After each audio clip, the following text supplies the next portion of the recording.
right, welcome to another edition of the Dugout Talk with the Downs Bros. This is my brother Tommy Downs. I am Tony Well, Downs, and tonight we have a special guest, good buddy of mine, Jeromie Spillman. Uh, uh, uh, Thanks, Jeremy, for coming on here, bro. We really appreciate it.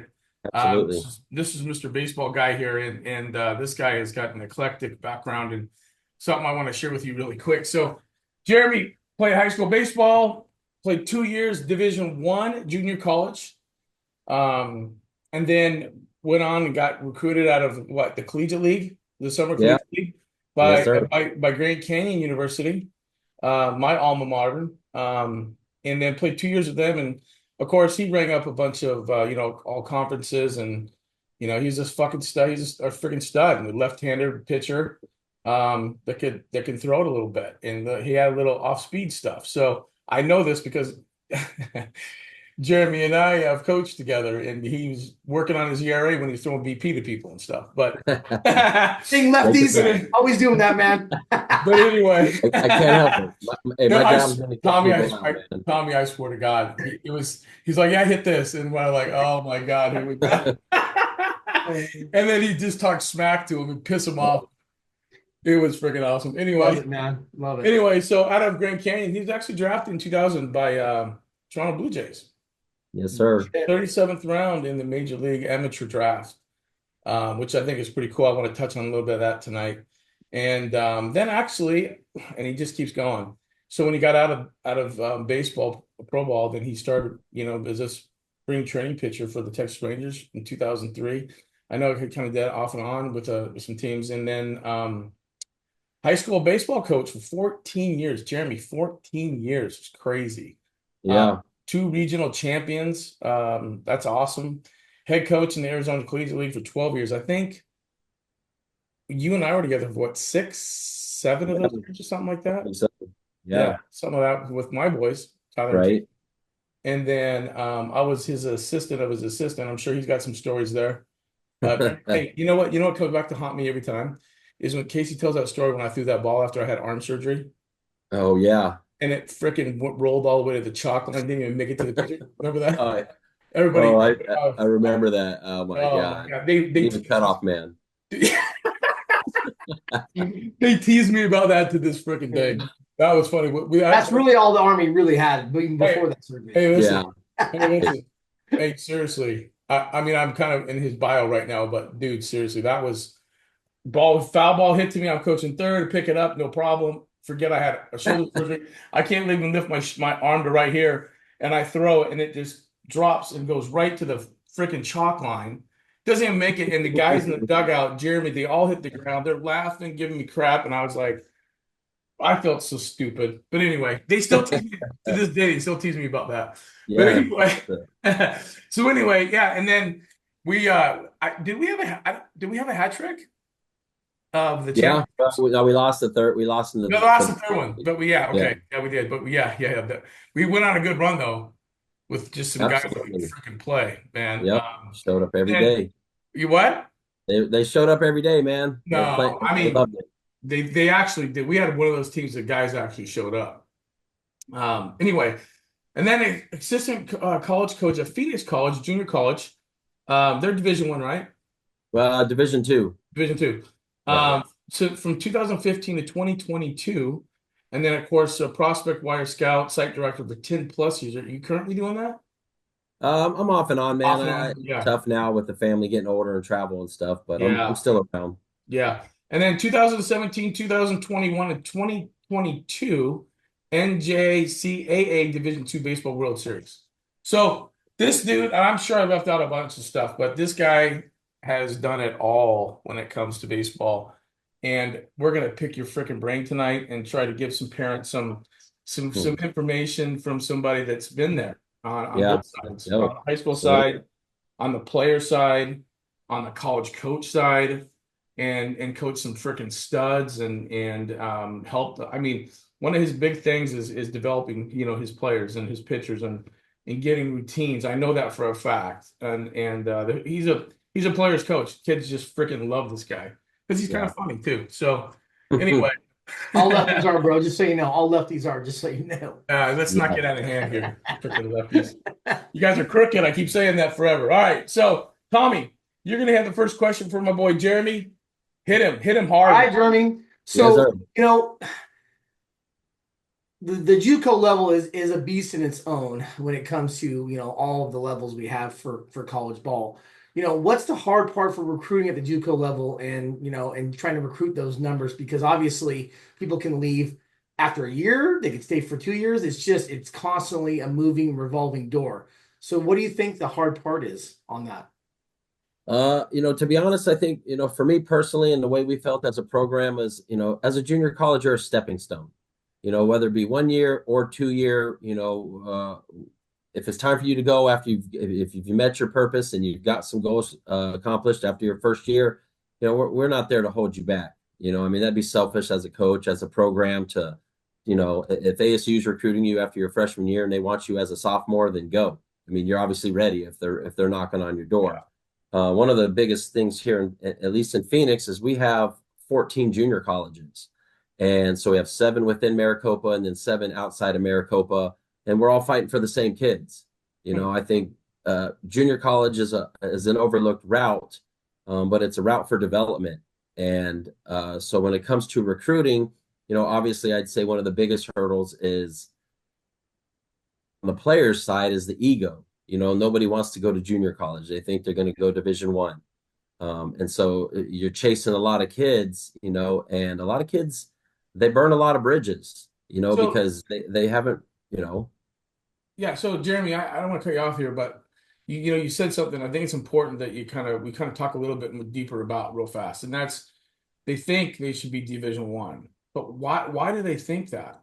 Because they're playing Division One, Division Two, junior college. I mean, why? I mean, there's discrepancy between Division One and Division Two junior college, but 100%. ultimately, Yeah. I think it's the Division One, the stigma. It's they've played travel ball their whole life. They've always been told, you do all these certain things, you're going to go Division One. Obviously, it, it sounds better as a parent when you can stand around the water cooler and say my kid's going Division One, instead of the Now we're JUCO route. talking. Game Now, titles, Um, man. now we're talking. Now we're yeah, talking. Yeah. Yep. Um, so it's just this stigma built around it. Nowadays kids want to go on Twitter and thank God and the whole world for putting them in a place of their next opportunity. But the Division One just has this aura about it that it's all cracked up to be what it is. And oftentimes at the junior college level, we get a ton of kickbacks. Yeah. Especially in our conference, because our conference here in Arizona, is one of the best in the country. And so it gets tons of looks from scouts and pro evaluators. So as a Division One kickback, you want to come back. The weather's great, but the recruiting piece is, again, we don't have very much money to give kids, and again, junior college is a very advantageous way to start off your college career because it doesn't put you in debt. But it's Right. only, and then just to let people know, in Arizona, it's only a couple grand to go there a year. Yeah, no, yeah, It's in-state pretty tuition, cheap. yeah, like 2 grand a semester. I It's mean, you're paying cheap. 4 grand a Yeah. year. Yeah, it's cheap. And I'd say, our recruiting budget in Maricopa is pretty much the same amongst all the schools. And then when you get outside of Maricopa, they have a higher recruiting budget. And obviously a Central Arizona, Yavapai, Yeah. Cochise. I mean, these are big name programs. So we're not only, fighting against the Division One, universities, we're also recruiting against the Division One JUCOs who can offer a kid more money, Yeah. dorm, meal plan, books. I mean, Yeah. we're handing out $200 scholarships. Yeah. Get it. Yeah, get it, man.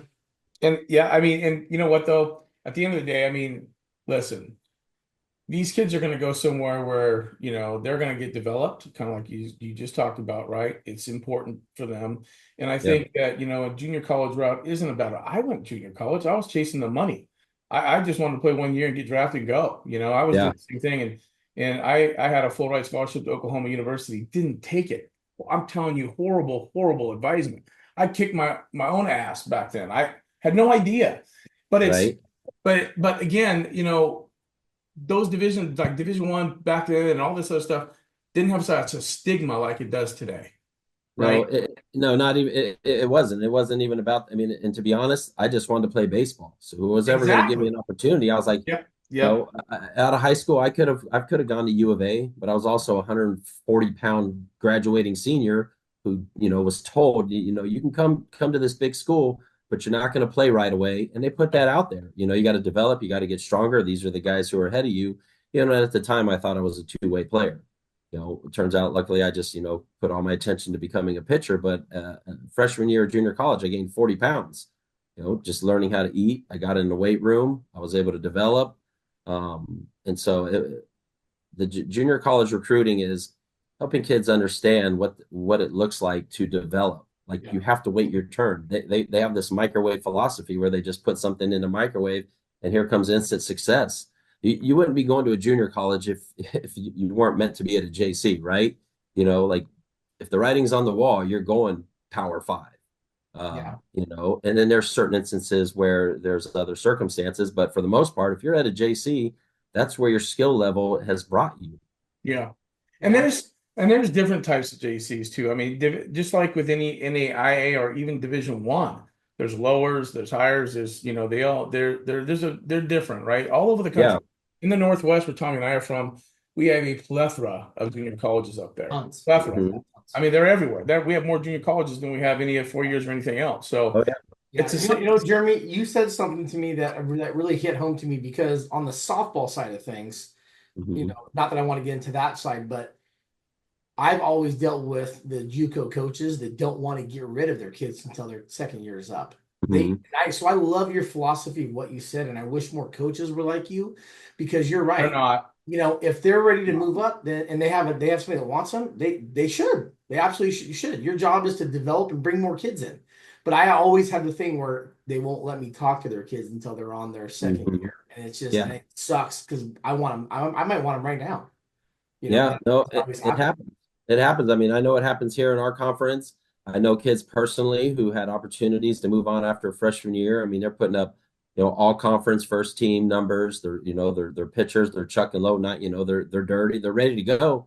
And the coaches aren't allowing the bigger schools to communicate with them. And so Yeah, the kid, it's unfortunate. it could ruin a kid's ultimate, I mean, he might only have one shot at going to Division One. He goes Absolutely. back to JC and blows his arm out, he's done. Yeah. He never got the experience, the opportunity that was God given, and Yeah. it's as a coach, we can't be selfish, especially at the JC level. I mean, again, we're a stepping stone, and we Yeah. can't make ourselves any bigger than that.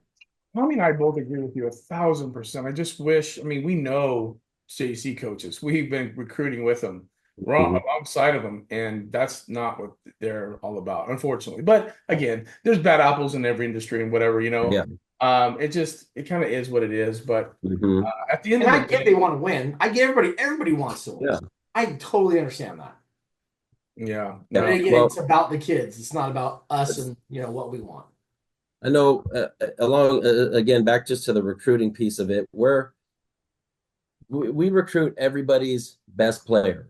Like we're recruiting everyone's one, two, three, four, five hitter. It's very rare that you see college coaches at any level really recruiting a 7, 8, 9 type player or role player. So when we get these 1 through 5, 1 through 6 offensive type guys, they're the best of where they come from. But then when they get on our campus, they're all matched up evenly because we're taking every single school's 1 through 6. We're taking their best arms. yeah, And so now you might have been the best at where you were at, the best in your conference, the best in your little city where you came from. Now everyone's just as good as you, if not better. So where does that leave you in the scheme of the talent pool? yeah, It's a and tough adjustment. that percentage just keeps getting smaller and smaller at every Yeah. level. It's funny is when we were talking about these kids, getting that one time that opportunity maybe after their first year and they put up these crazy numbers. Mhm. Here's the kicker though. This is real data that 50% of all junior college athletes, 50% go to the next level. The other 50 don't go anywhere. That's horrible. And the reason why is because they have to start the recruiting process all over again. And the Yeah, process is tough enough as a high school kid, right? And absolutely. they may have been lucky and got recruited to go to that junior college, but then they don't know how to get recruited again. So they have to, find a way to get to that 4 year level. And if they don't, they just, hang it up and do whatever they do. But it's sad to me. And that's kind of something that Tommy and I are truly trying to change those stats. We're not going to change them right off the bat, but like, if we can give as much information out there as possible to help change that, then we definitely want to. But it's not fair. It's just not fair. No, I think a lot of kids too, man. I mean, a lot of kids have a rough, it's a wake-up call. Again, they've come from everyone telling them how great they are, and then you Yeah, get to an AC level, number one, yeah, it's a different animal altogether because now it's a business. We're giving kids money to yeah, perform. We can take away money. We could tell you to get in your car and go the hell home. yeah. Go tell mommy coach yelled at you. It does it. This isn't high school, right? So you could tell your mom that we said some bad words at practice. 99% of the time, we're not cursing directly. Yeah, How it's just language. It's fire, it's passion, it's fury. We're Sure. fired up. We tell a kid something. There's really you're an adult now. So you have to learn how to conduct yourself. So a lot of these JUCO kids, they get this bad rap, why did I only pitch, 12 innings my freshman year? Right. Well, opportunity presents itself and you don't perform, you go to the back of the bus. You got to find a way to absolutely. get better to get back to the front. Like we just can't keep rolling you out there if you can't consistently do a job. 100%. Again, this is a business. A coach's job is on the line every single day, every single year. So we're trying to put the best nine on the field. It's not the nine best, it's the best nine, you Yeah, know. And for kids after their sophomore year, I can't tell you how many kids, like you said, the 50% they'll go on and play, but of the 50 that don't go on to play, I'd say 30% of those kids just flat out quit. yeah, Then that just leaves the 20% that didn't get recruited, or again, they don't want to go through the process because it's too hard. They yeah, got to make videos, they got to reach out to coaches. Like yeah. now a coach at the next level is looking for you as an individual athlete to reach out. Right. There's no more parental involvement. You're a young man, you're going to be on your own, you're going to move across the country. You need to show coach that you can operate as a young adult. So 100%. true. That's a 100%. great point. I Mhm. mean, we could talk just off this one topic all freaking night long. Yeah. Easy. Seriously. I mean, that's great. That's great info. Okay, so I got to get Yeah. to mine real quick here. So, um, what was your recruiting? What was your, now I'm going back high school, but I'm talking about you now. What was Yeah. what was your recruiting process like, Jeremy? Because we all kind of have our own little path and our own little process. And back in our day, not, I mean, I'm a lot older than you, but you didn't really have social media, did you? You Oh, didn't really there's have any of that. nothing. No. I Nothing, mean, I right? graduated high school in '96. We had no social media. I think the internet just literally came out in like '96, Yeah. maybe. Um, but as far as the recruiting, I mean, I sent out all the letters. I remember getting all the mail back, and I Okay. have a shoebox full of letters. Okay. How did you know how to do that though? Did someone give you some advisement? Did your parents talk to you? How did you? You know what? To be honest, I really don't recall how or why I started doing that because like you said, we didn't have the access to tools. No, I I, had I nothing. think maybe, I played on a scout team as a sophomore for the Houston Astros. And coincidentally, our pitching coach for that team was Brent Strom, Oh, who's the Diamondbacks okay. pitching coach. Yeah. Yeah. And so I think just, some of the things that they were talking about maybe resonated. But I always felt like I had to do it myself, Yeah. and I had these dream schools I wanted to go to. So I said, well, I'm just going to reach out to the coaches. I mean, Smart. I think when I was in college, when I was in high school, I think my dream school, believe it or not, was Creighton University. Uh, Nice. they used to be legit. They're always in the College World Yeah. Series back in the day. And I didn't even know where it was. I just wanted to be a Blue Jay, go to Creighton University, and That's funny. but as far as recruiting, I wrote all the letters. I got Yeah. all, and a lot of times these kids nowadays, they get stuff in the mail. They think the school is recruiting them. That's not necessarily the case. It's just, the standard mail that goes out to every single athlete that's in a system. But I reached out to a bunch of schools. Like I said, I planned on going to U of A out of high school. And then Pima, I was actually going to go junior college. I was going to go to Pima. And I ended up not going to Pima. I went to an open tryout for Eastern Arizona College. It was a first year program. Me and a couple guys hopped in the car. We drove down there. I ran like a 6.5 60. Look at I was you. throwing, You yeah, just can't run. The I hell? was I was a two-way guy, dude. Oh my God. Hey, What the I hell? could rake in college. I just didn't have a whole lot of ass behind it, man. I had a ton of singles, and I could dump some balls over the infield He and wheel spared it the out the crap out of window. that ball boy. Yeah. So I mean, obviously, I think knowing what I know now, I ended up, it was the best option for me. I went to Eastern Arizona. I had a lot of growing up to do. I mean, just bonehead, making dumb decisions, doing things We I all probably do. shouldn't Yeah. have done. And, Coach Bagnall down at EA, bless his heart. I mean, he did a great job. I mean, luckily my talent outweighed all the nonsense I was up to because I would have been an easy guy to dump. Yeah. So I luckily I ended up at EA for 2 years, and even out of EA, like you said, the junior college guys. Now we got to try to recruit ourselves to the next level. And again, I just went back to the letter writing. We did have email. I may have sent some emails. I don't remember, but I think I was ready to go to like Benedictine. I was gonna, it was an Yeah. NAIA school in the Midwest, and Coach Griggs, and he was really the only responsive coach at the time. And so after I finished at EA, I came up and played in the summer collegiate league that summer after my sophomore year. Again, nothing was in stone. I didn't sign any papers. I was just kind of, I was doing it on my own. So I was, last minute kind of deal, everything. And at the end of the summer, I pitched my ass off one game, and luckily there was a GCU recruiter there. And very next day, now let me rewind. Before the summer started, I reached out to GCU and said, "Hey, I'm interested in your program, left-hand pitcher, blah blah blah."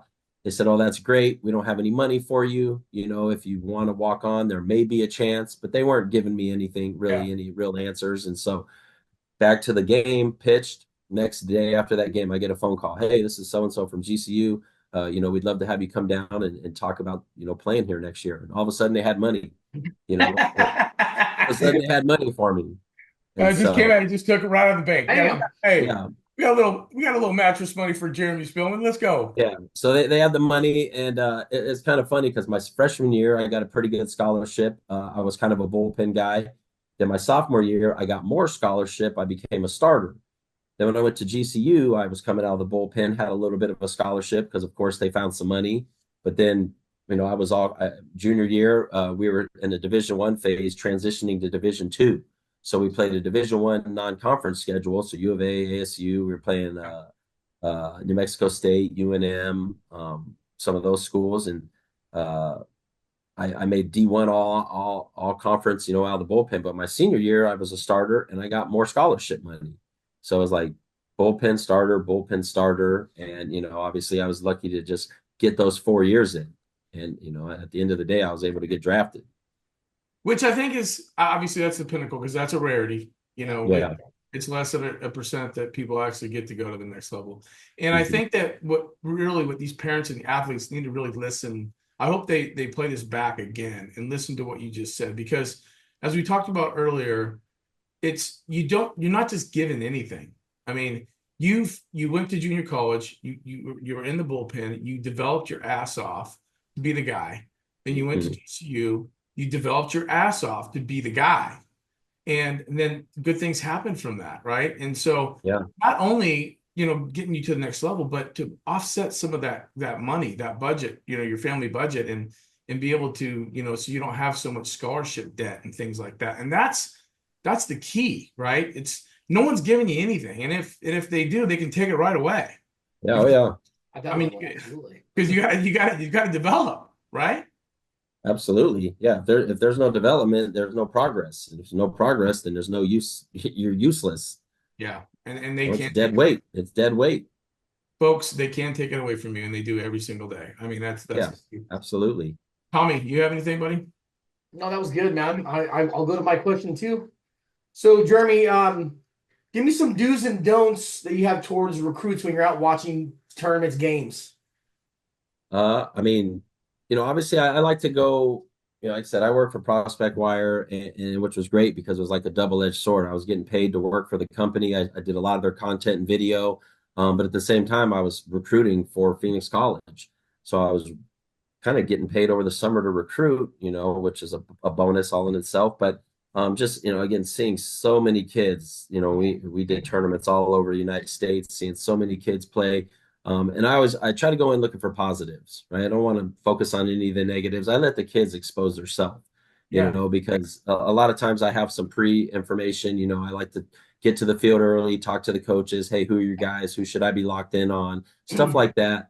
But obviously it's the basic stuff, man. It's attitude and effort, right? Like it takes nothing to hustle. It takes nothing to smile, you know? And so it's like how kids control themselves when they're facing adversity. Obviously, when things are going good for anyone in anything they do in life, it's a hard read, you know, because they're happy. Everything's going good. There's nothing to be selfish about. But when things start to go bad, you know, that's when kids really expose themselves. And so, you know, it's just showing up, being on time, you know, and as cliche as it sounds, people watch you get out of your car. They watch how you walk into the field. They watch the way you carry yourself. Who's carrying your equipment? Are you carrying your equipment? Are your parents carrying your equipment? Talk about that all the time. You know, all that stuff, that's even before you get on the field. You know, as long as I've been around the baseball game, I don't need to see you play catch. I just need to see you throw one or two baseballs. I just need to see some arm action. I could see you taking some dry swings. I don't need to see much. Put that with the game, you know, a little bit of game competition. You know, we don't have to be locked in on you very long to see what kind of skills you bring to the table. You know, obviously, as far as don'ts, it's, you know, just I think kids have the attitude of I have to versus I get to. You know, like Yes. you get to go to these tournaments, you get to play in front of all these coaches. You don't have to do anything, Yeah, right? You get to. So if great you get point. to do stuff, it's a privilege, you know, and your parents are paying so much money for you to be all over America Crazy. all summer long. I mean, it's insane, you know. So it's like just don't disrespect the game, don't disrespect your coach. Uh, Or your don't parents. yeah, don't sell yourself short. It's an opportunity. You know, it's a 2 hour window of the day that you got to perform at the best of your ability. So give it everything you got. You know, obviously throwing the equipment and dropping F bombs and you know, and we're close to the dugout, man. I'm good at picking up voices Oh and yeah. finding kids and you can find the bad seeds on the team and the kids that are the cancers of the programs. So you know that's all self-evident. You know, like I said, kids expose themselves very easily, and as long as you guys and myself have been around the game, I don't need to see much to know who you really are. You know, it's thank you. Absolutely. You literally just put an exclamation point on everything that Tommy and I have ever said forever. And we've talked about it so many times on this podcast with so many other people that, you know, these guys are out here and, you know, they're Tommy and I literally, I'm not even kidding you, when we're at a recruiting event, wherever we're at, California, Las Vegas, wherever, Northwest. We get to the field so early that we're in the parking lot. We're literally just watching these kids walk in. I'm not even kidding you. We sit there and watch them. Then when we walk in, our eyes are glued to these guys. And you know, the games are great or whatever. We know they're going to make errors. We know they're going to strike out. We don't give a rip. You know, that's at Right? this level. It doesn't matter to us. You know, what matters to us is when they get and they're doing their little routine and they're before the game's even started and how they're going about that routine. Are they hustling? Are they just kind of lazy? Are they hot dogging it? You know, how are they talking to the coach? Are they smiling, having fun? I love that when they're dancing. I love it when you can see some of that strong character, right? Tommy talks about character all the time. And then you know, when they're on deck, use that on deck for a reason, you know. Get in there and take some good swings. I'm okay with that. When I see somebody prepping on deck, I don't need to really see them swinging a game. I don't care. I can see if they have a shitty swing or not. Yeah. I can see when they're warming up before the game if they have a good arm or not. I Hmm. can see how they catch. I can see how their footwork is. We as coaches, especially people who have been doing this a long time, can see that before they even play a game. I 100%. can't tell you how many times Tommy and I have recruited somebody just hitting off a tee, literally before the game started. Yeah. I mean, just because it Well, just how about just turning our heads, going, "Wow, we're interested now. Now you weren't on my list. Now you are." yeah, or Right. second Yeah. effort, right? Second effort. Outfielder doesn't have to dive, dives for a ball, gets up, makes a great play, or does or misses it, right? But Yeah. just gives that second effort. We're like, I can't teach you to do that. You either can or you can't. You know what I mean? And Absolutely. so anyway, yeah, No, yeah, just to double up on that too, just kind of thinking about like that pregame, like you mentioned. I also I think I look for kids that are doing their own thing. You got the whole team doing their calisthenic warm-ups, and you got Joe Schmo who works with a private trainer who thinks he's better than everyone else out there. So he's going to go do his own ballistic warm-up that he learned from his coach, and then he's doing armbands and he's doing everything that no one else is doing, which is fine. But there's got to be an element of team, yeah, right? yeah. Like we're here as a team. That just shows individualism to 100%, shows selfishness to a degree. Now, I know the kid's doing what he needs to do personally, but that get to the field earlier. Do your arm work before everyone shows up because you know it. it sets you apart, man, and it creates, tension perhaps amongst the teammates when everyone's doing one thing and there's one person that's doing the wrong thing. Well, and they talk, and you're absolutely right. I can tell you, I mean, I know a couple of kids right now that I was just like, and they got away with it. Their coach allowed them to get away with it, but the team didn't like it. It's can't do that. So I agree with you. That's a great point. Absolutely a great point. Wow. I have so many things to say right now, but I'm just gonna keep quiet on that one. So what do you think the biggest mistakes for these players that these players are making when trying to get recruited out of high school? What do you think the biggest mistake that they're doing? I mean, we've kind of already touched on a lot of that stuff, Yeah. actually. I What are think the biggest mistakes? I think the biggest thing, man, is kids just get ahead of themselves, man. They're just being fed all this bad information and all this, and it's a business. Like you said, there's all these recruiting services that are just taking kids' money and doing the same thing that a kid could do for themselves. Yeah.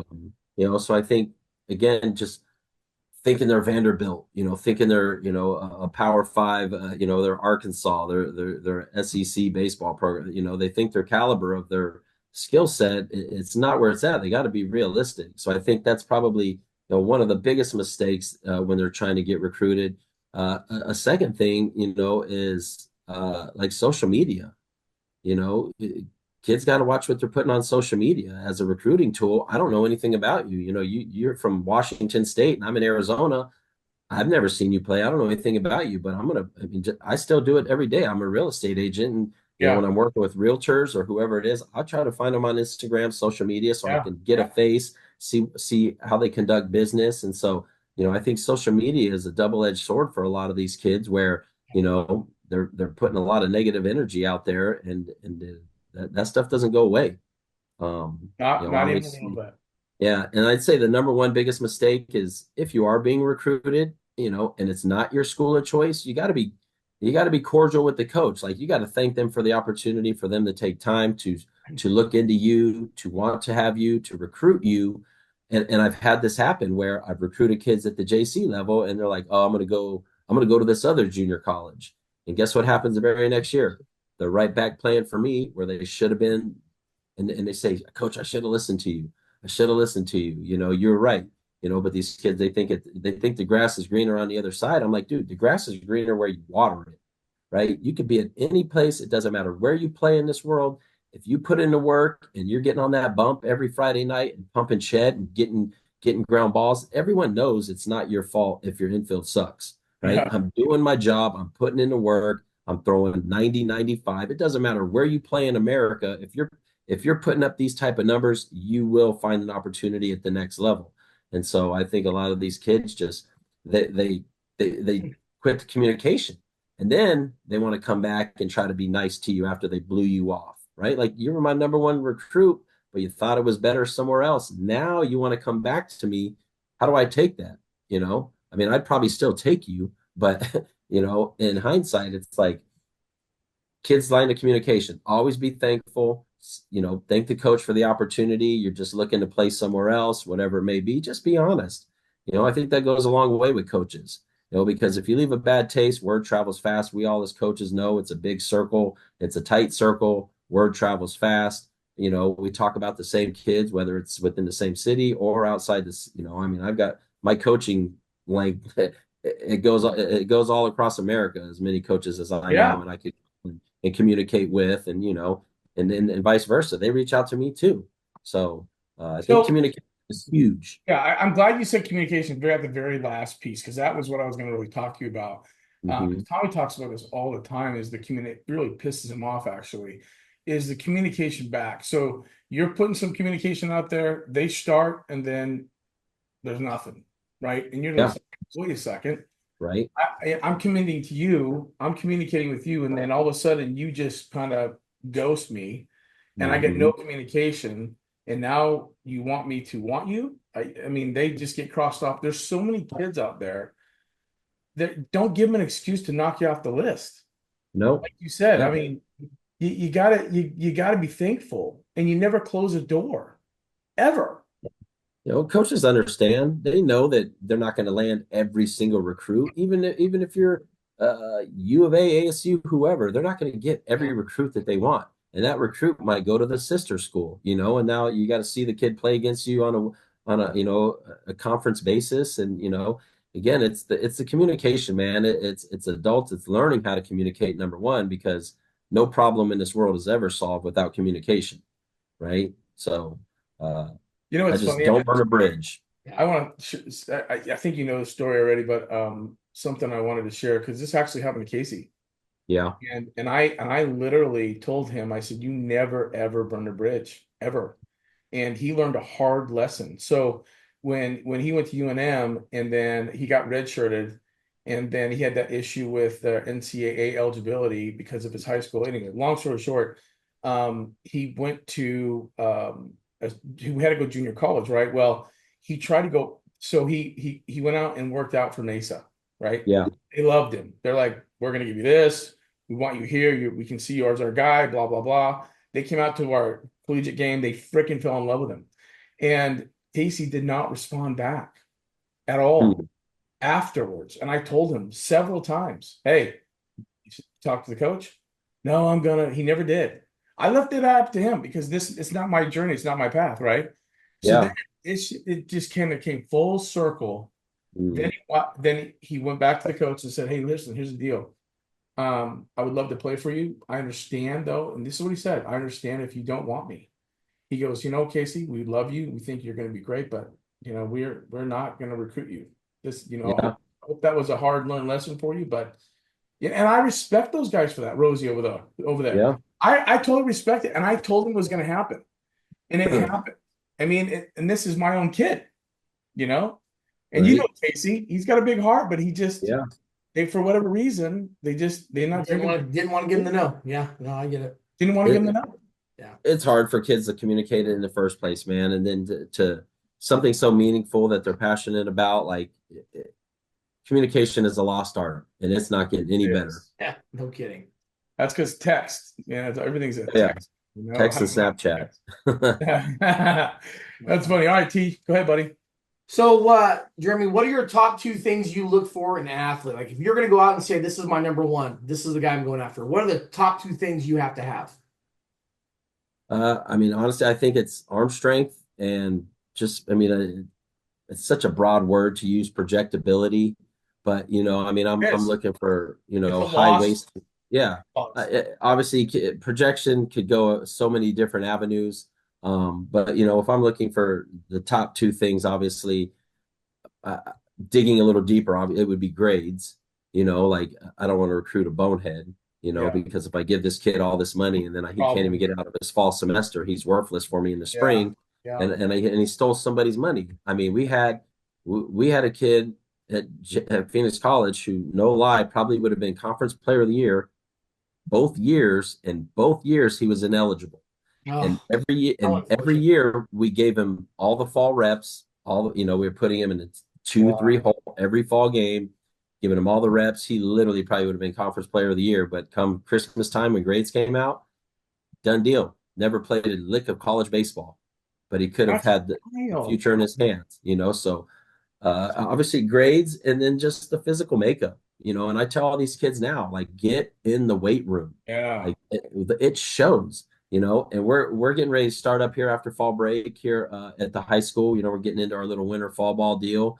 And the kids know, they follow me. I mean, I'm in the gym. Yeah. And that's kind of a driving force of why I do it, because if I can do it, I have nothing to prove, but I show up every day for myself with nothing to earn. I'm not getting a scholarship, right? Yeah. But you see me working every day and you tell me you're in the gym, but it doesn't translate, so you can see it. You can see the kids. Like, I just saw a video of Max Clark. Obviously he's not in high school anymore, but he's working. He's just built like a brick shit house.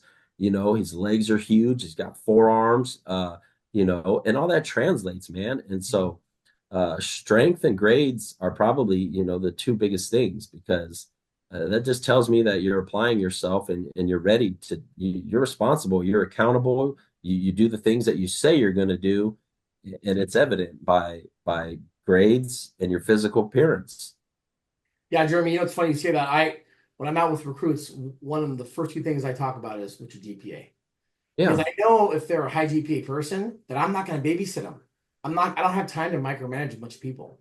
So I No, love, I mean, when I know they're at that level, then I know they're going to get things done, that they like to work, or they're mhm. just super smart and they're on top of it. Yeah. I And mean, the all other of those are going to matter to me.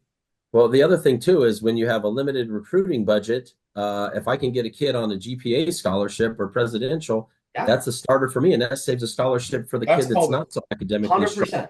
that's And called a so, freebie. That's called a yeah, it's a freebie. So if your Yeah, grades are great, you're still going to come play for me, but I can use the money I was going to give you to a kid that needs it, that we need to make our program better, and you're going absolutely. to be just fine because you're getting all the scholarship money from your GPA and everything else that comes with it. Absolutely. It's so funny Love because it. Tommy, I'm giving him some kudos right now. It's really tough for me to do that. But Shut up. when he was at Embry Riddle, they broke records with their GPAs. And then when he's at South Dakota, Mhm. Dakota Wesleyan University, he broke their GPA record. And it was like Wow. 17th in the whole country, right? In the NAIA in Yeah, we're GPA. number one in our conference and 20th in the whole country. Yeah. Wow, that's great. I mean, Yeah. at the end of the day, man, baseball just gives us an avenue, or softball gives you the avenue to get a degree, right? 100%. And if you're blessed to play beyond those four So be years it. of college, So be it. God bless you. Yep. Yeah, God God bless you. bless you. 100%. Yeah, and the reason why I bring that up is just because not just to give him kudos, which again, it's tough for me to do that, but Hmm. it's to say that that's important. It is Yeah, important. These coaches, these Well, the college. 40 years of the rest of your life, that's why we're doing this, right? right. That's why you're doing it. You're playing the sport to get the money so you're not having to pay all these huge loans off. So you have a nice 40 years of the rest of your life to live. Yeah, You had to do something you truly love to do. absolutely. I mean, that doesn't hurt to get a scholarship, and trust me, I think as a parent, when a kid can tell his mom and dad, "Hey, listen, you guys, you're off the hook.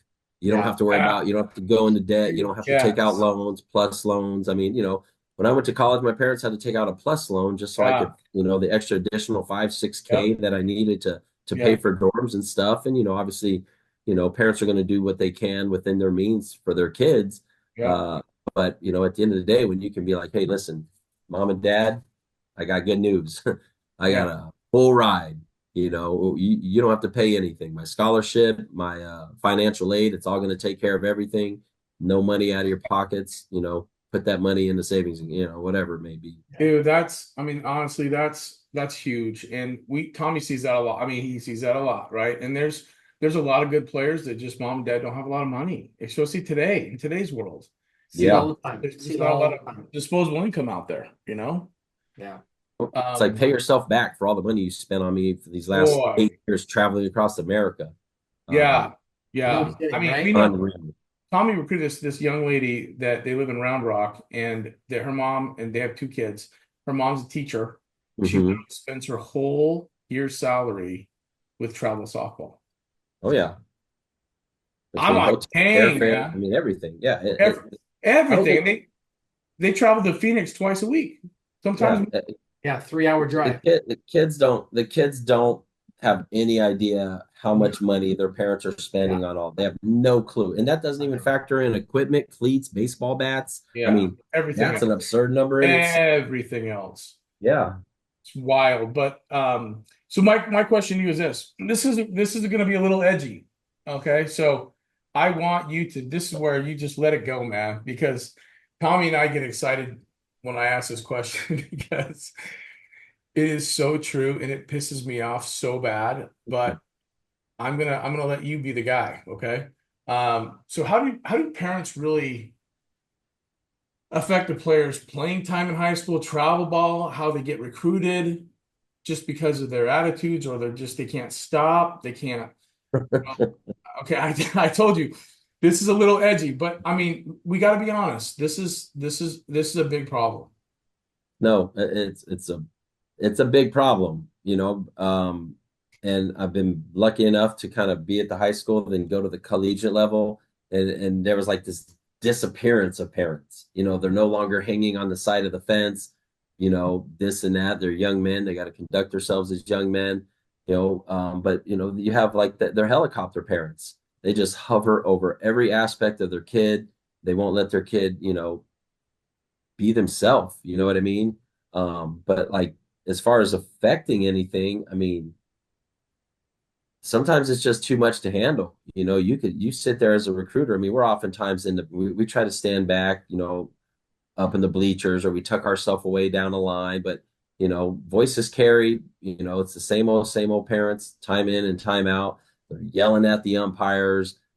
You could hear them second guessing every single thing the coach is doing, especially if their kid ain't playing. They're Oh, stern. They're stern. They're trying to bring every parent on their side to bring you down as a coach because their kid ain't playing. It's just a cycle of entitlement. And that's ultimately what it is. From the parents have a right to scrutinize their coaches. I mean, I get that. I mean, especially myself. I mean, the experience that I have, and then I go watch, my kids play on a sports team. I'm like, what is this coach, thinking or doing? But again, if you have a resume to support some of the second guessing of what's going on the facility or whatever, it might be warranted. I mean, does it mean it's going to change anything? Absolutely not. I just think parents need to just learn their place in the environment. I mean, little league's over. I think high school, you want your kid to be a big boy. Well, you got to let them do these things on their own. I mean, you can't call the coach. Well, why is Timmy not playing? How about Timmy talk to the coach himself?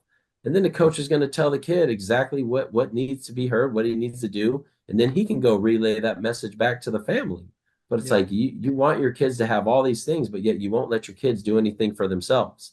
You can't fight your kids' battles. They'll never learn to be self-sufficient if they're always, bringing. I mean, it's like they're hanging over the fence dropping food. Hey, here's some food for little Timmy. oh Here's some Gatorades. And man. it's like every day before the game, I'm like, hey, tomorrow's gonna be a long day. It's hot.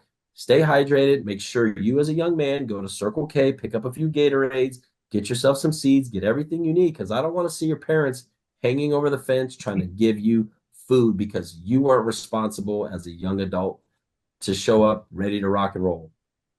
Tommy's like he wants to say a lot of stuff right now. I mean, It's just tough because this is a sore subject for us. in our era, our mom and dad didn't say nothing. It was all on us. We had to be the person. We had to deal with our issues, no matter what happened. Yeah, Now we fight, and even now we sit here and we fight for our kids because they don't want to fight, or not even the fight part. How about just They want to communicate. how about yeah, just communicate, or find out, hey, let's sit down and have a tough conversation, just so I know what you think of me and be okay with it.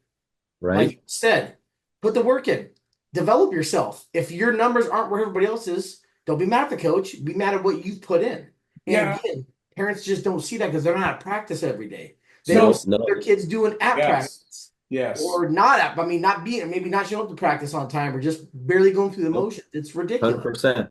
No, Yeah. that you hit the nail on the head with that because they don't see what their kid's doing. It's like your kid comes home and says, "Oh, coach was yelling at me. Oh, I'm not playing again." It's like there was times last year, I mean, with our own high school where we have kid penciled in the lineup and he shows up late and he has no valid reason, no communication why he was late. He just shows up and he's scratched from the lineup, and now all of a sudden he's complaining that he ain't playing. Oh, he skipped class. Jeremy, this is so funny. 4-4. This just happened to me Saturday. We're playing a D2 and we're on our second game. We're about halfway through, and I have a shortstop that hasn't played yet. And I go, hey, next inning, go to shortstop. I look Yeah, out there. We're starting the inning. She's not out there. I'm like, why didn't you go out there? She goes, oh, I didn't know you wanted me to go out there. I go, well, you're not going out there now. And yeah, I looked right to her face and said, you're going out there at this next inning, and just didn't go out there. yeah. You just lost an opportunity. At the college level. I mean, I just don't You're understand. itching to get on the field. I don't Yeah, understand yeah, that. you're well, that's the other thing too. It's like, kids got to be prepared. If you're not playing, that doesn't mean you're not going to play. You never know what circumstances this game's going to present. You Yeah. never know what your opportunity is. It's like I tell these kids, I said, if I'm an outfielder coach, right? Three outfielders are going to play, but that doesn't mean that we can't find more of you outfielders to put in the lineup. We need a DH. We need a courtesy runner for the catcher. Like that's five outfielders. Only three of Yes. you are playing defensively, but five of you could be in the lineup every single day in some capacity. And then I look over and you don't have your cleats on and the catcher just got on. There went your opportunity, my guy. Yeah. You're not running, you Yeah. know? It Yeah. happens too many And if times to I just shake my head. I'm just like, wow. Do we It's a really want to go in the game? When your yeah. number is called, are you really ready? You're not ready. You're not Yeah. ready. Like even in tense situations, we always tell kids, hey, be ready, stay loose. And so like I've seen this more at the JC level than I do now at the high school, but like you can see kids they know it's getting tense in the game. There may be an opportunity. They're putting their batting gloves on, they're Yeah. starting to loosen up, they're taking Yeah. some dry swings. No one said a word to them, right? Yeah. But they're preparing themselves mentally that they might a pinch hit. There's no pre-notice you're going in the game at the drop, 100%. right? Yeah. Yep. So like 100. those guys that just, oh, I'm not in the lineup, I'm just going to check out today.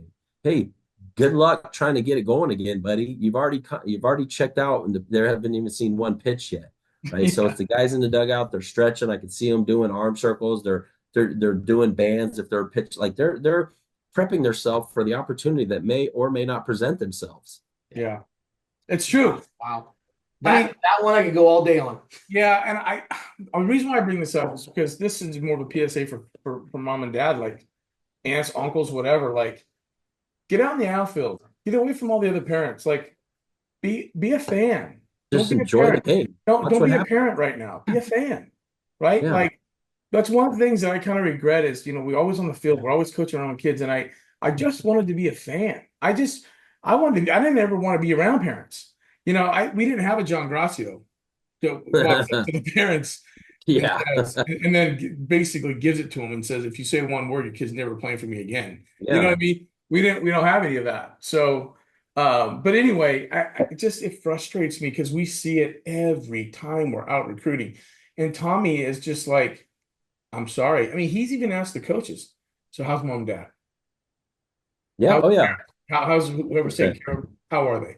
And they're honest with us. And if Yeah.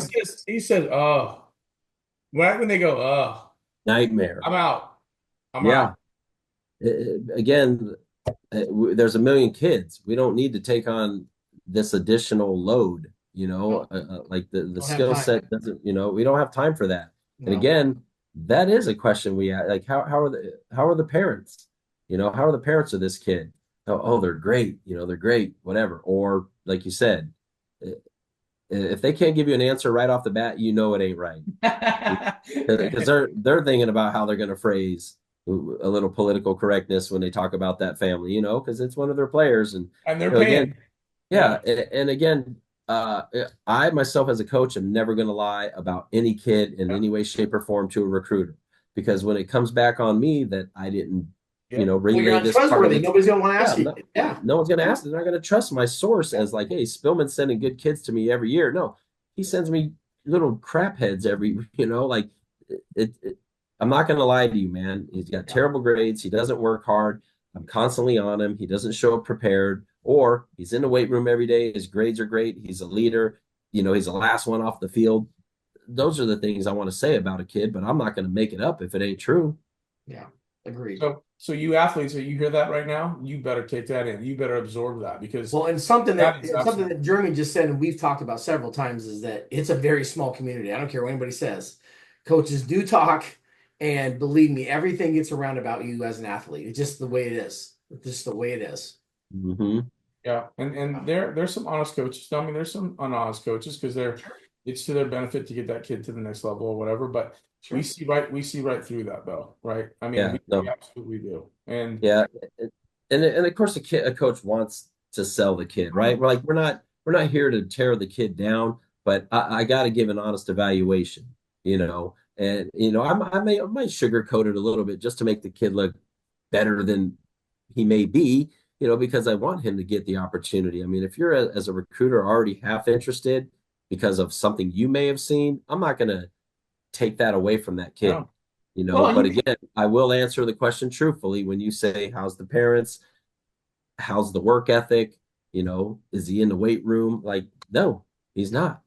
is he a He's good not. teammate? Huge. Yeah, yeah. Is he a good teammate? Number one question. Is he a good teammate? Because at the end of the day, when you're done playing, that's what it comes down to. Were you a good teammate? Are you going to be remembered as a good teammate? You know? That's so Yeah. true, Jeremy. Such a big deal. All right, T, you're up. All right, so the fun one. Oh. Yeah, Jeremy, you got to kind of sell yourself now. So, Hey, what? hey, I just told you he makes videos and stuff. This guy can sell the hell out of himself. He looks no an Eskimo. Yeah, I'll tell you right now. So, talk to me a little bit about your coaching philosophy. I mean, what is the connection piece? What matters to you? I mean, if you're out there and recruits asking you, what's your philosophy? What would it be? Yeah, like you mentioned before, man, I'm a player's coach.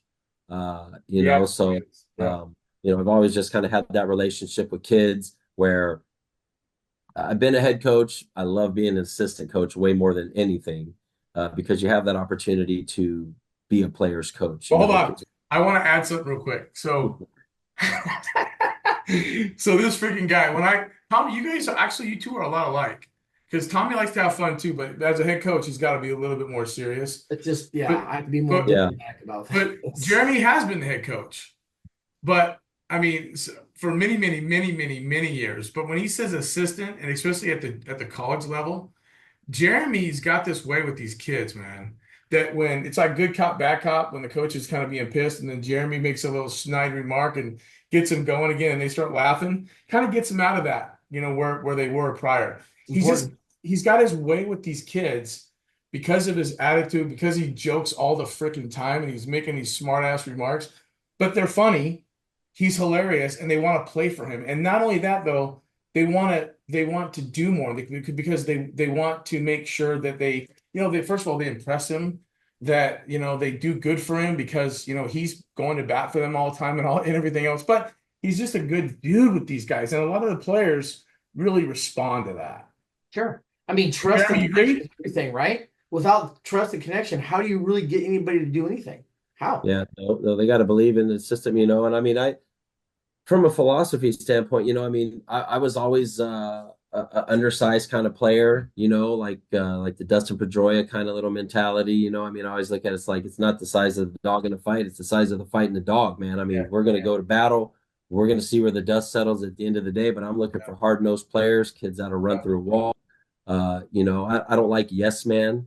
I don't like kids that just say yes, yes. You talk to them about some of the things they're doing and they just keep saying, yeah, yeah, coach, yeah, yeah. And then they make the same mistakes over and over again. It's like, Unless they're foaming at the mouth, and then you're like, oh yeah, yeah, like, yeah, they're chomping at the bit, like yeah, they're yeah, ready yeah. to go. I mean, so I mean, I'm looking for those kids. And again, I think sometimes a coach can bring that out of a kid, and that's how I always pride myself as a role is, I never step on a head coach's toes. I always reiterate what he's saying, but I put it in the terms maybe a more empathetic stance, because I'm not the hard nosed guy that has to put his foot down because it's not ultimately my job on the line. I'm there to echo everything my head coach is saying, and kind of bring my light to the subject as well. So, Yeah, I mean, just a head coach has to be the pusher. I mean, you just have to be the pusher, right? I've seen him. I've seen Jeremy get after some guys yeah, as a I head have no coach. problem getting after guys. Trust me, No, there's no, not a no. problem with that.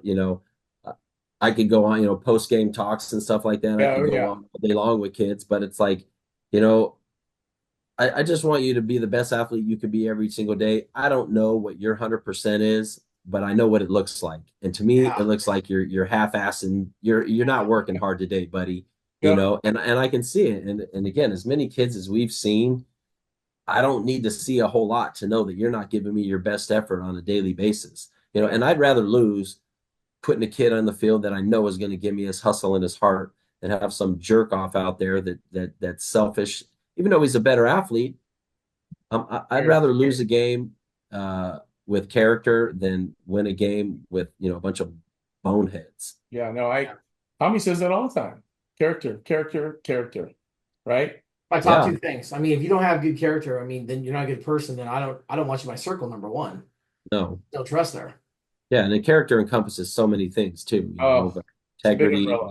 and just yeah, it's Big a umbrella. huge umbrella, man. I mean, Yeah.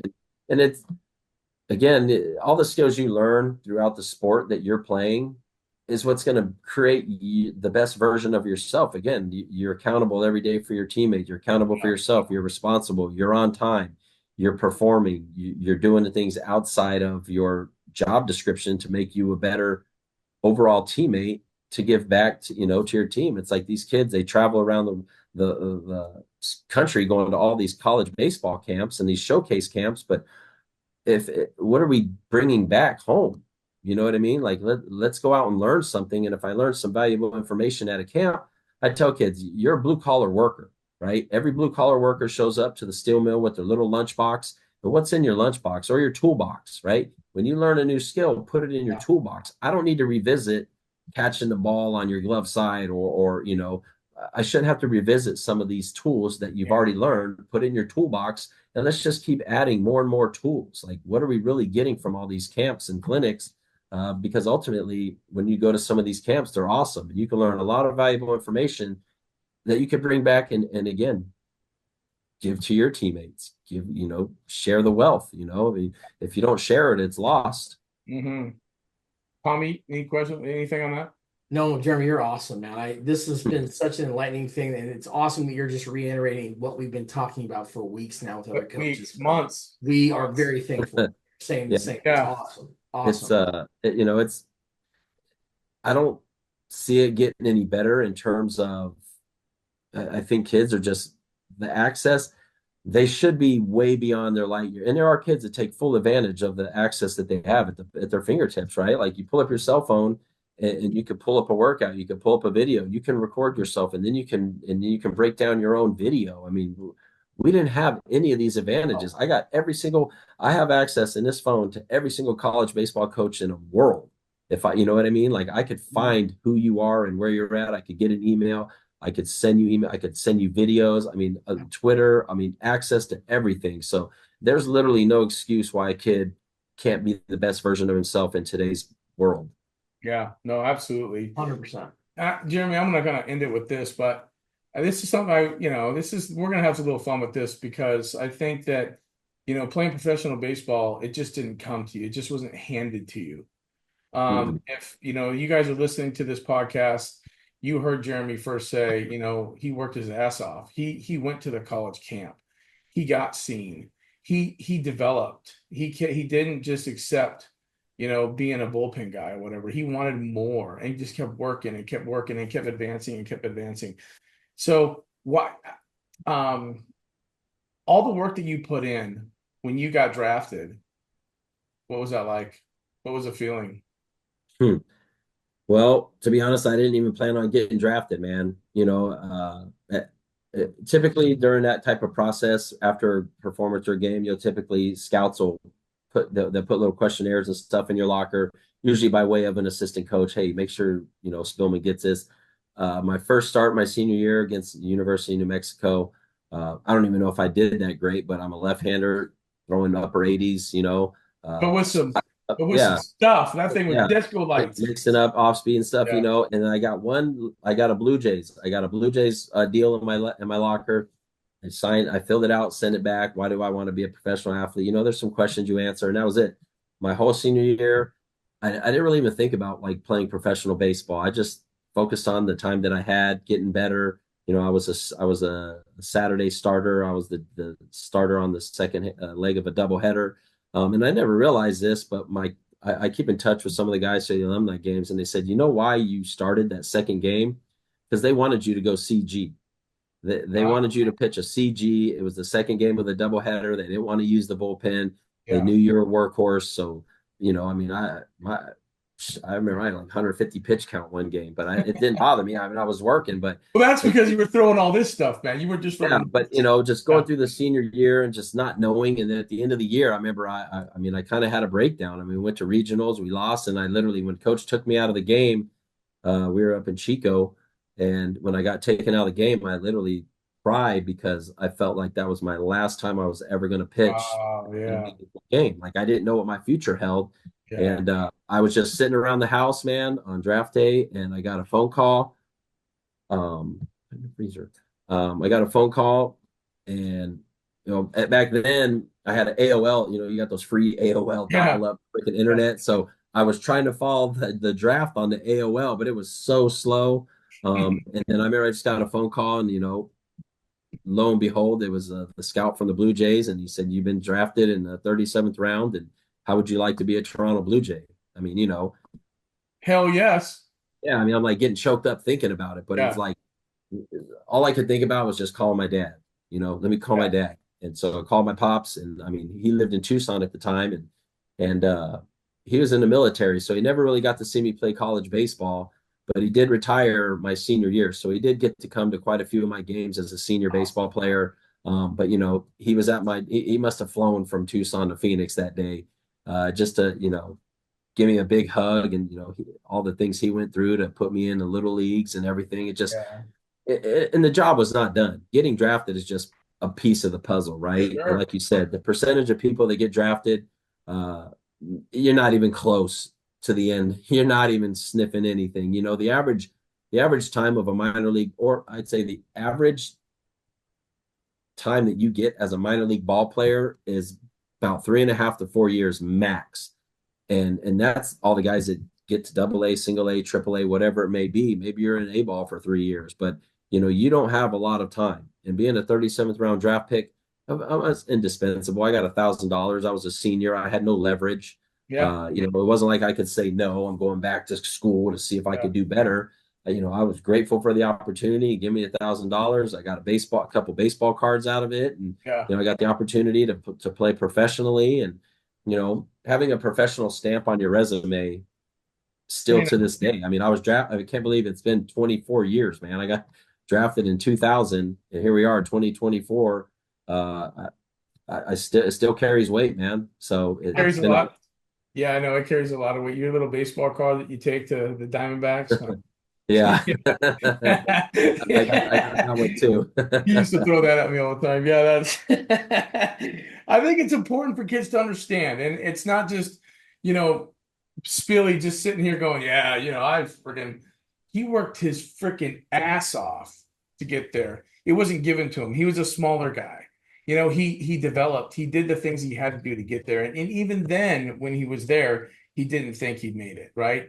And so it just gives these kids the opportunity to see somebody like yourself get to that pinnacle because it's rare does it ever happen. I mean, ever.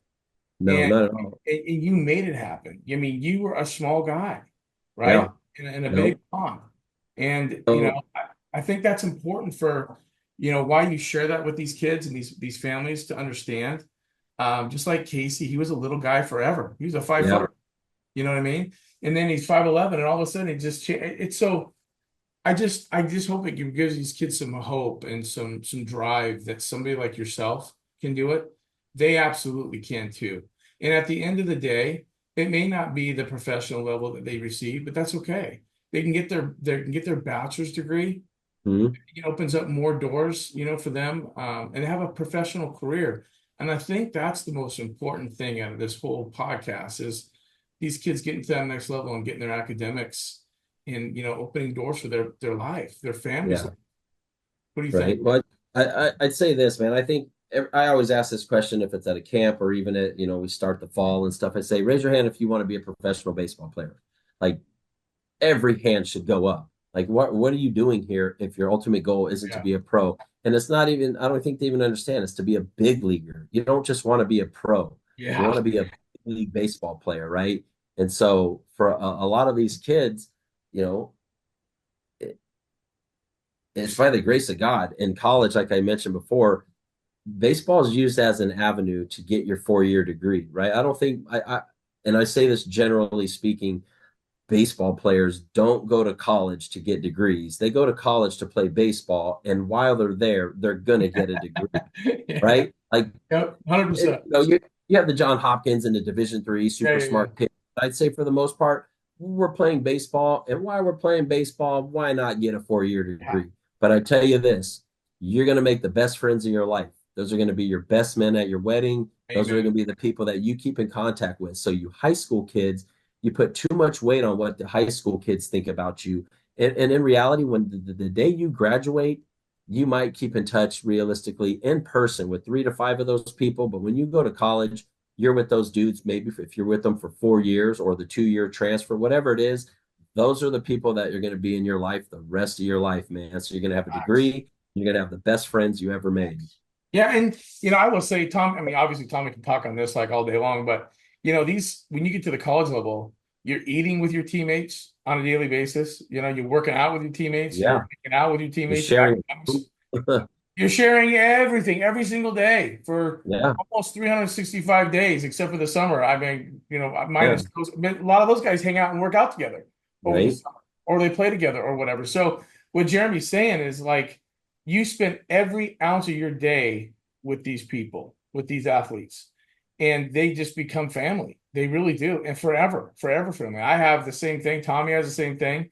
I mean, Yeah. you do as And well. the And bond is forever. It really is. yeah, Yep. I always say to these kids, I'm like, listen, going to college is the best thing you're ever going to do in your life. And the only time you can be selfish in your life to do something for yourself, you got to do it because it was the best time of my life. And I Yeah. hope everybody gets that opportunity. Right. So many people take other people, other things over, being selfish, and it's sad because when you see it, and they all of a sudden they have regret for the rest of their life. Man, I wish I would have played one more inning, or I wish I would have just stuck it out. It's the worst thing in Hmm. the world. It's the worst thing. Right. I mean, and again, you have to go to college if you don't get drafted out of high school, right? Like there's high school, and then if you don't go to college, baseball's over. You Yeah. know, the only avenue is being a professional out of high school, and then again, that's even more difficult than coming out of a college level. Yeah. So it's a God-given opportunity, whatever it may be, whatever avenue that presents itself, whether it's junior college, D3, D2, in-state, out of state. I mean, it's a return on the investment. And I tell kids this, listen, we don't want to go in debt, but at the end of the day, if I have to take out student loans to play college sports, I'm going to, right? Because I'm betting on myself. I'm going to return that investment because I'm going to get the 4-year degree. I'm going to pay off my loans. I'm going to become a professional. All these things go into it, but the kids are scared to take a chance or, oh, I didn't get any scholarship money. That's why I didn't play. Dude, take a loan. Like if you want to play bad enough, you'll find a way to make it work, whether it's student loans or work study, or you got some well-off parents, or you got scholarship, or best bet on yourself and get good grades. How about that? Well, and something I will add to that, and that's kind of a good segue to kind of end this podcast. But something you said earlier, they gave you a little bit of money, and then Hmm. all of a sudden you developed, and they gave you more money, and then Yeah, more money, and then more money. And so it's not just what you get, you're good. Not at every college. Every college is different. But if you put in the work, they do reward you 100%. because they don't want Yeah. you. They want you to stay there, right? Absolutely. Yeah. No, and then let me just say this too, real quick, because a lot of times kids go to a junior college or Division 1, whatever it is, and they're not quite ready, so they get a red shirt opportunity. Now we don't have to give you a red shirt. We can just cut you, right? 100%. We're giving you the opportunity of red shirt because we Ah, like you. We just don't think you're ready for the program. Now, what you do with that red shirt year is completely up to you because a lot of times red shirts will just blow it off. They'll half-ass show up. They'll come to the games, sit in the dugout, but they're not in the weight room. They're not taking advantage of a year of development so that we're waiting on you to develop. We're giving you the opportunity. Come to weights, come to practice, shag, take BP. When you're not practicing with the team, go practice on your own. Like there's so many opportunities. You're at college to play baseball. You're not here to dick around and do all these other nonsense things. You have the rest of your life to do all that stuff. Yeah. So when you're offered an opportunity to redshirt, take it for what it is and get better. Yeah, and I will add to that, listen, the coach could just say, no, we're not going to redshirt you, and then you're going to kill a year or two Yeah. or three We get two because ABs. just you weren't developed, right? No, you're And not then playing. yeah, I mean, so when like he's saying when a college coach says, hey, listen, we want to redshirt you, that happened with Casey going in. They cut two catchers, they Yeah. redshirted him, and then they kept three, right? They could have cut his ass. The Yeah. thing is that if you don't get better, you ain't gonna play anyway, right? Nope. These coaches are giving you a golden parachute, saying, "Hey, we're gonna save a year of eligibility. Yeah. We want you to develop to become something better in the next year for 4 years Right. solid, right?" Yeah. It's a cheat code, man. It's like an extra year of It's development. Yeah.